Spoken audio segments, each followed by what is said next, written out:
Hello guys, my name is Remix. Thank you for joining in to get caught up in the latest and greatest of gaming going on, whether it be rumors, reveals, delays, and more. I'm excited to get you guys informed about what's going on. Also as well, we're in a new year of 2022, so let me know what y'all guys have been playing to kick this year off as well, what games you beaten and stuff like that. So let's go ahead and get started.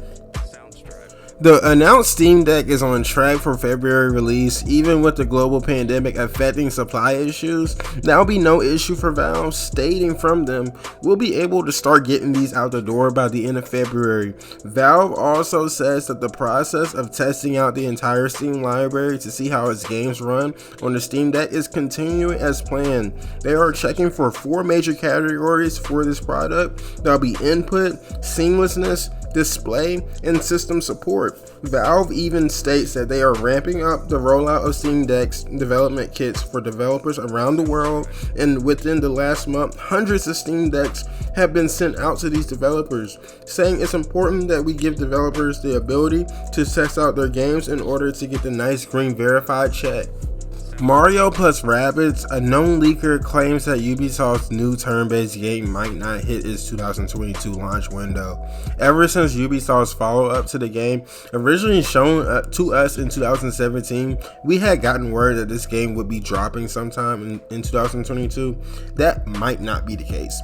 This leaker has gotten word from the developer of Ubisoft's Milan that the developers just need more time to polish up the game and make sure that it's the best game that it can be.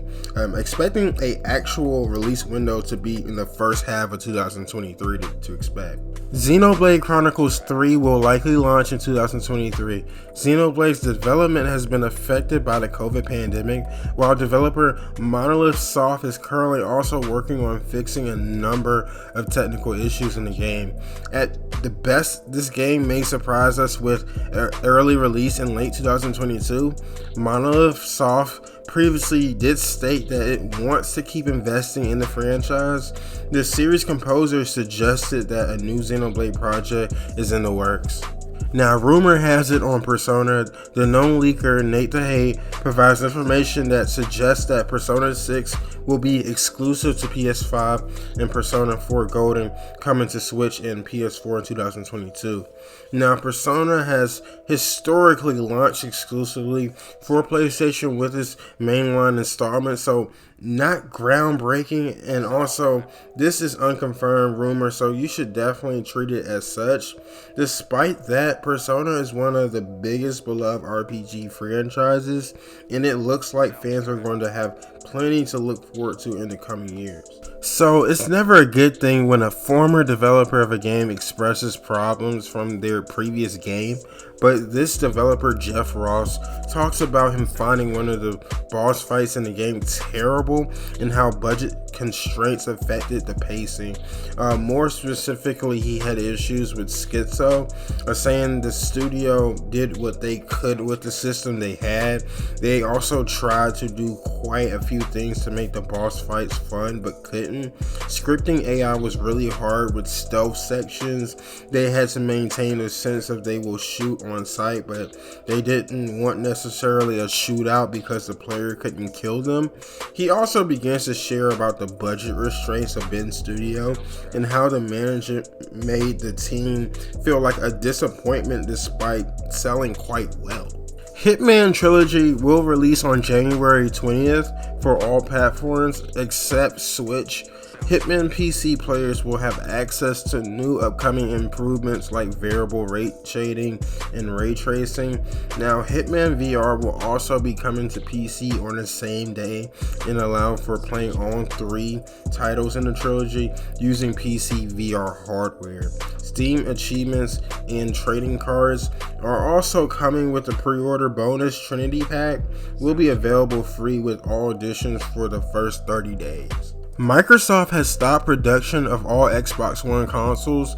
The company wanted to ramp into the future with new consoles, but continued to manufacture the Xbox One S until 2022 end. It doesn't appear that supply is a big issue for Microsoft though. Xbox Phil Spencer recently said that supply is actually as big as it's ever been. It's that demand is exceeding the supply for all of us. At this point, we are sold more of this generation Xboxes than we have any previous of Xboxes. Senior analyst Daniel Ahmed estimated that over 12 million consoles have been shipped worldwide till date, so focusing on the Xbox Series X and S seems to be the correct play here. Now on the PlayStation end, recently reported from Bloomberg, Sony has told multiple console assembly partners to continue making more PS4s. Sony has never mentioned when it would stop making the PS4. Partners were apparently told that the company would discontinue assembly for the consoles after 2021. Either way, Sony is set to produce 1 million PS4 units this year, and the strategy should help in taking pressure off the PS5 production. Developer and publisher that created Sonic the Hedgehog and the Yakuza franchise recently announced that they will be establishing a new studio called SEGA Sapporo. The studio will be taking care of securing a high quality and stable development line to stay closer to the global expansion of the video games market. As of now, the studio has not announced if they have started working on a new title or not, but from job listings on the company site, they are hiring for various positions related to Phantasy Star Online 2. Kirby and the Forgotten Land will be a 3D platformer released on March 25th for Nintendo Switch and is now available for pre-order. Trailers available for this upcoming game.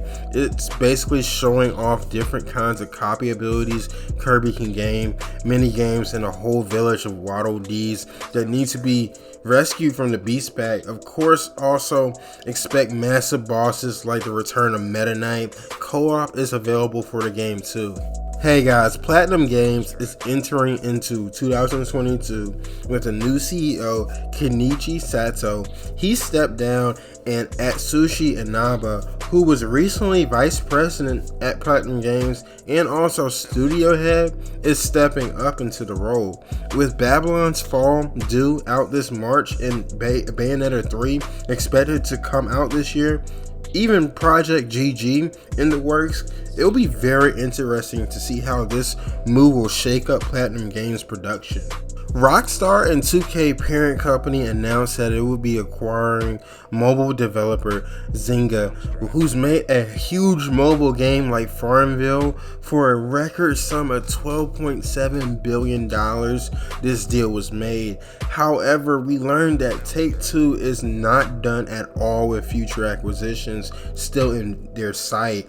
CEO Zelnick says that they are still looking for great teams, great intellectual property, and accretive transactions. The hopes for Zynga is establishing Take-Two's presence to mobile platforms. 3D Realms, the creators of the first-person shooter Duke Nukem, Ion Fury, and Slipgate, will be working on a new game, and it looks to be a RTS. Revealed first on Twitter, Frederick, CEO of 3D Realms, posted a small clip of an unannounced real-time strategy game. It was extremely small, like 8 seconds small. Speculations is that it may be Command and Conquer.